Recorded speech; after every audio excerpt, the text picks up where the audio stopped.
жиып алып балғын шәкірт достарды. Салтанатты, сәтке бөліп жас жанды, мектептердің қоңырауы қағылып, тағы міне білім күні басталды. Осы жолға ұмтылады бүгін жұрт. Келешектен асқаралы ұғым күт. Азат елдің арманы да осында, азат елдің аңсары да білім толт. Ғасырың бар тоса қояр сынағым. Соны игерсең, заманыңа ұнадың. Білім күні құтты болсын ағайын, білім күні құтты болсын бүлдіршін. Құрметті ата-аналар және оқушылар, бүгін еліміздің түкпір-түкпірінде 1 қыркүйек білім күні мерекесі аталып өтілуде. Бұл жолы еліміздегі төтенше жағдайға байланысты алғашқы қоңырау салтанатты шарамызды онлайн атап өтпекшіміз. Демек, мектеп табалдырығын алғаш аттаған балдырғандарымыз сыңғырлаған қоңырау үнімен алғаш рет қашықтықтан табыспақшы. Салтанатты шарамыздың шымылдығын құттықтаумен ашайық. Ендеше назарларыңыз экранда болсын.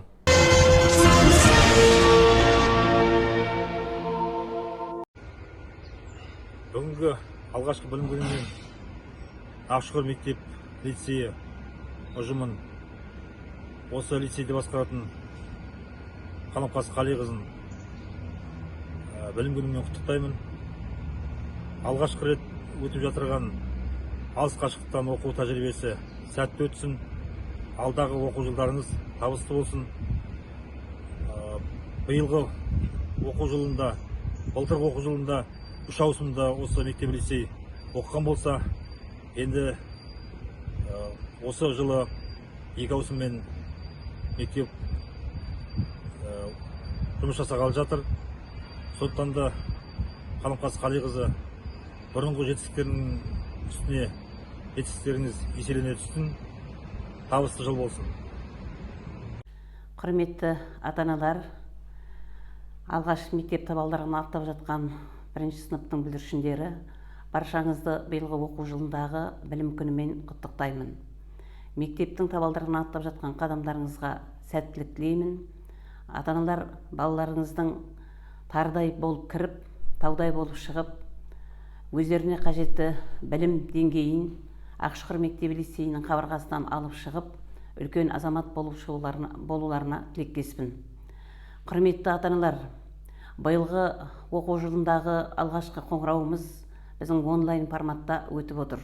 Бұл еліміздегі болып жатқан төтенше жағдайларға байланысты. Енді басталатын 1 қыркүйектегі сабағымыздың өзі онлайн форматта қашықтан оқу формасында жүргізіледі. Бірақ біз білім министрінің ұйымдастыруыменен 1 сынып оқушыларын қашықтан оқытуды онлайн түрінде де, офлайн түрінде де өткізуді жоспарлап отырмыз.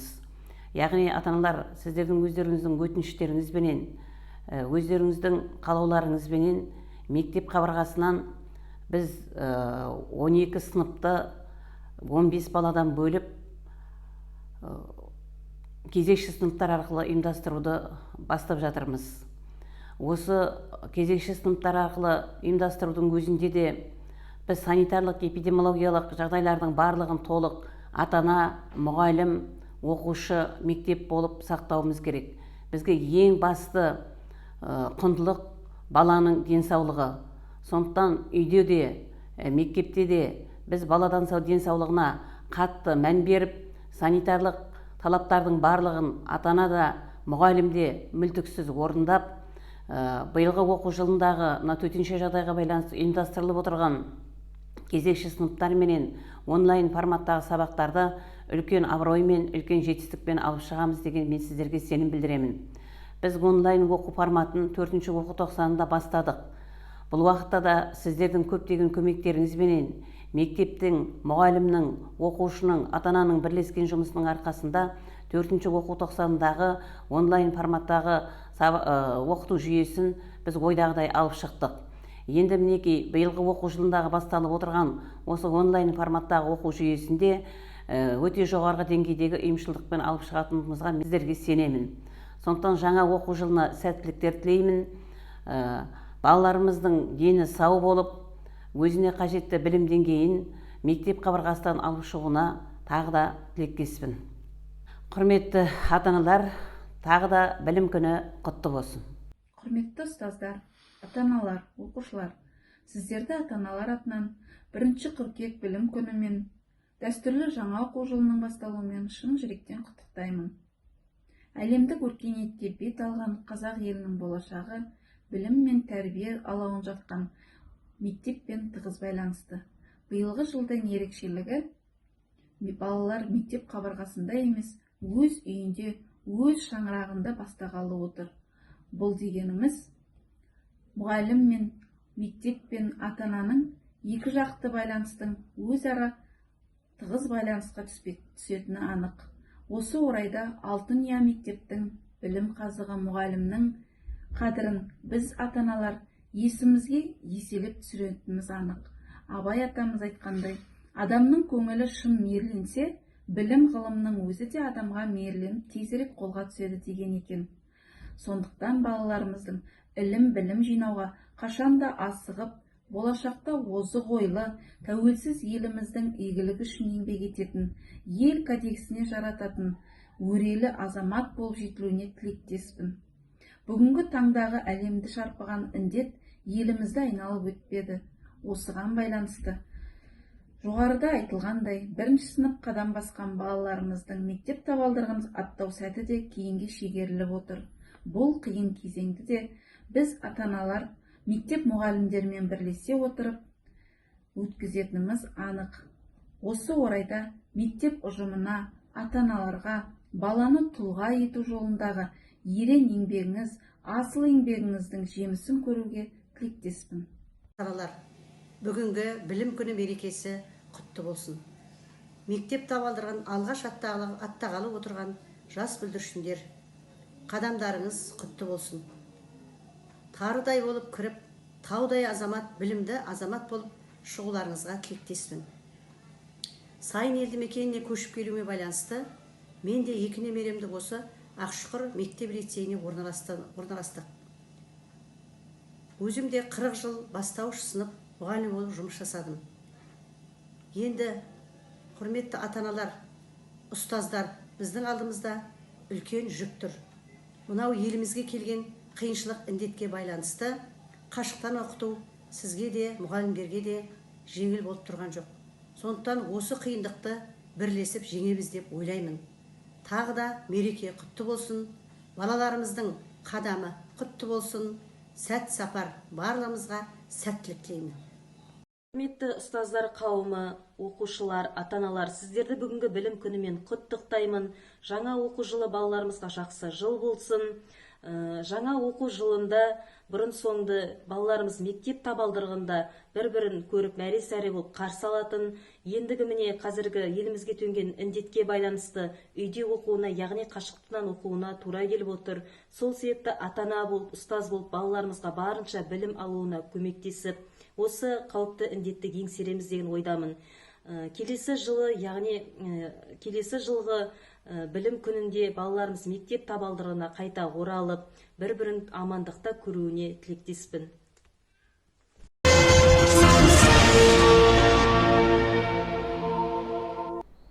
Өткен дәуір көрсең де өмір бұрқағын, талай мәрте жеңіс жырын шырқадың, білім жолға бет түзеді міненді, санасы да, ойы да азат ұрпағың. Бүгінгі салтанатты шарамыздың басты кейіпкерлері, көңілдері ақ, жүректері пәк, бүгін мектеп табалдырығын алғаш аттап, білім әлеміне қадам басқан балғын бүлдіршіндеріміз. Кезекті 1 сыныптың балғындарына берейік.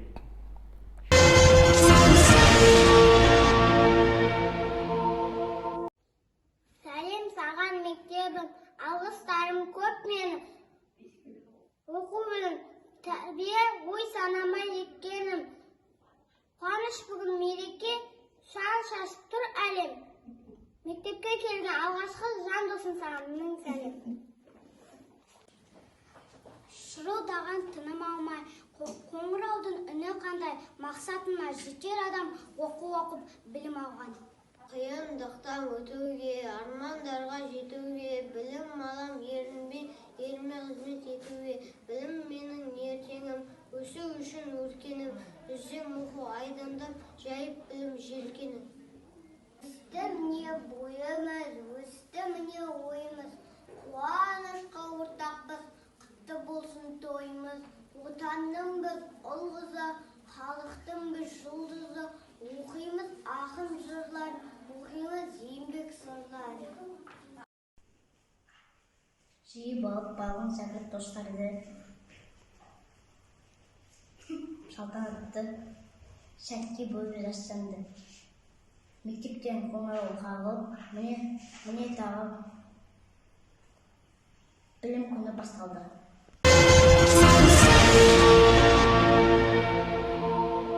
Жарайсыңдар бүлдіршіндер, өнерлеріңіз үстем болсын. Олай болса, кезекті музыкалық сәлемдемеге берейік. Бірінші В сынып оқушысы Сметулла Мұхамбет. Назарларыңыз экранда болсын.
Ол қызым деп, ана ұйқысы сан қашты. Бесік тербеп, күн мен түні алмасты. Солар үшін алдағы үлкен өмірдің соғылады, қоңырауы алғашқы. Басталғанда білім жолдың асқары, қадамдарын үлкендерде қостады. Олар үшін соғылса алғаш қоңырау, сол қоңырау келешектің бастауы.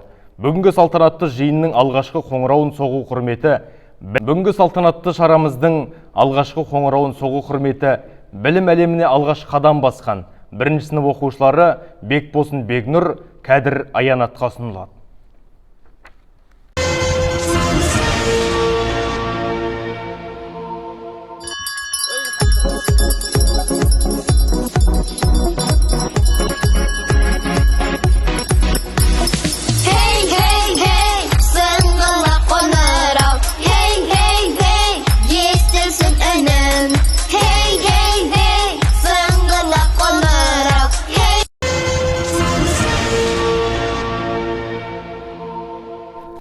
Сыңғырлаған қоңырау үнімен алғаш мектеп табалдырығын аттағалы отырған бірінші сынып оқушыларын тағы да білім күні мерекесімен шын жүректен құттықтаймыз. Осымен 1 қыркүйек білім күніне арналған салтанатты шарамыз өз мәресіне жетті. Амандықта жүздескенше.